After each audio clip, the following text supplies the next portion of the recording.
जय श्री कृष्ण दोस्तों। श्री कृष्ण ने एकलव्य का वध क्यों किया? महाभारत काल में एकलव्य की कहानी बहुत प्रसिद्ध रही है, लेकिन ज्यादातर लोग उसकी कहानी केवल इतना ही जानते हैं कि एकलव्य ने गुरुदक्षिणा में अपना अंगूठा काटकर दे दिया था। लेकिन उसके बाद एकलव्य का क्या हुआ, ये कोई नहीं जानता। बहुत कम लोग ये भी जानते हैं कि एकलव्य श्री कृष्ण के ही रिश्तेदार थे। हरिवंश पुराण के अनुसार श्री कृष्ण के दादा शूरसेन के 10 पुत्र और 5 पुत्रियां थीं, जिसमें से श्री कृष्ण के पिता वसुदेव सबसे बड़े थे। वासुदेव के चौथे भाई शत्रुघ्न को निषादों ने पालकर बड़ा किया था और उन्हीं के पुत्र एकलव्य थे। इस तरह एकलव्य जन्म से श्री कृष्ण का चचेरे भाई थे। लेकिन फिर अपने ही चचेरे भाई का वध श्री कृष्ण ने क्यों किया, चलिए जानते हैं। महाभारत काल में प्रयाग में श्रृंगवेरपुर राज्य निषादराज हिरण्यधनु का था।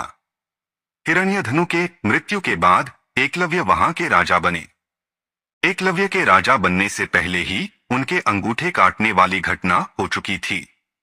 विष्णु पुराण और हरिवंश पुराण के अनुसार एकलव्य अपनी विस्तारवादी सोच के चलते न केवल नकली श्री कृष्ण के दुश्मन पौंड्रक का साथ दिया था, बल्कि जरासंध से भी जा मिला था।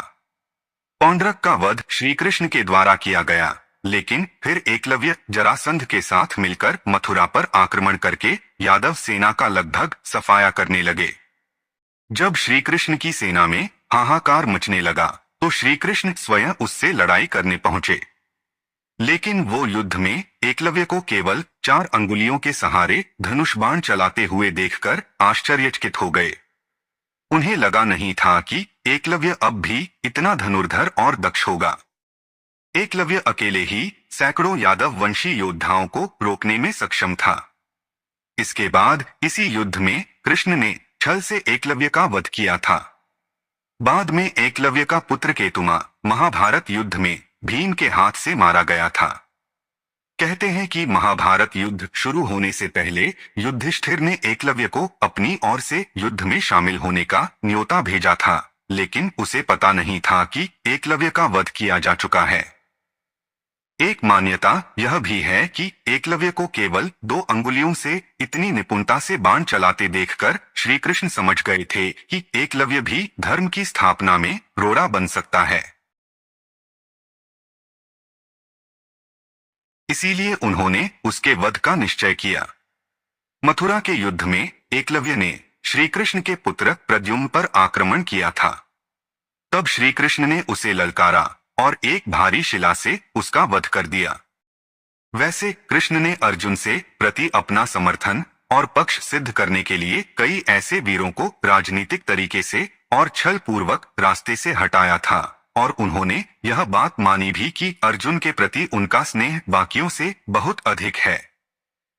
महाभारत के द्रोण पर्व के 180वें अध्याय के श्लोक 32 में श्री कृष्ण कहते हैं, मगधराज जरासंध, महामंसवी चेदिराज शिशुपाल और निषाद जातीय महाबाहु एकलव्य, इन सबको मैंने ही तुम्हारे हित के लिए विभिन्न उपायों द्वारा एक एक करके मार डाला है। महाभारत के द्रोण पर्व के 181वें अध्याय के श्लोक 2 में श्री कृष्ण कहते हैं, हे अर्जुन, जरासंध, शिशुपाल और महाबली एकलव्य यदि ये पहले ही मारे ना गए होते तो इस समय बड़े भयंकर सिद्ध होते। ये चारों मिलकर यदि दुर्योधन का पक्ष लेते तो पृथ्वी को अवश्य जीत लेते।